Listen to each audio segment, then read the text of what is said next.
Bro சேலத்துல admission போட போறேன். நல்ல காலேஜா எத்தனை காலேஜ் இருக்குதுன்னு பார்த்து சொல்லுங்க ப்ரோ. பண்றோம். கணேஷ் அண்ணா காலேஜ், ஸ்ரீ சக்தி கலாஸ் உமன்ஸ் காலேஜ். நீங்க எந்த காலேஜ் சேரலாம் நினைக்கிறீங்களோ அந்த காலேஜ் கமெண்ட் பண்ணி விடுங்க. நீங்க எந்த காலேஜ் படிச்சீங்கன்னு கமெண்ட்ல சொல்லுங்க. ஏவிஎஸ் இன்ஜினியரிங் காலேஜ் பணா முடிச்சு பாலிடெக்னிக் சேராங்க பாத்தீங்களா? அந்த மாதிரி தற்கூரிக்கோசரமே CSI polytechnic.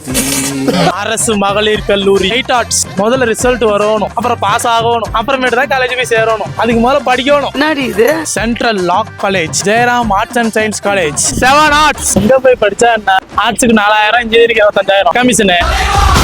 Sri Sarada college, plus சொல்லணும்னா பணக்கார படிக்கிற காலேஜ் சொல்லலாம். Sona college, Salem Sowdeswari college. சேலத்துல வந்து இவ்வளவு காலேஜ் இருக்குது. தமிழ்நாட்டுல எவ்வளவோ காலேஜ் இருக்குது. நீங்க தான் யோசிச்சு எந்த காலேஜ் போகணும் அப்படின்ற மாதிரி போட்டு இருக்கணும். காலேஜ் வந்து ஸ்டார்ட் பண்ணும்போது தான் சின்ன வயசு வெளியூர்ல போய் படிங்க. வெளியே போனா டிராவல் பண்றது காலேஜ் இன்க்ரீஸ் ஆகும். அட்மிஷன் போடுறேன்னா இன் பண்ணிட்டு வந்துருவாங்க 4 பேர். வணக்கம் மக்களே, college fees free, bus fees ஃப்ரீன்னு பெஸ்ட் ஃபீஸ் ஃப்ரீன்னு பார்த்து இருந்துக்குவாங்க. Challenge success.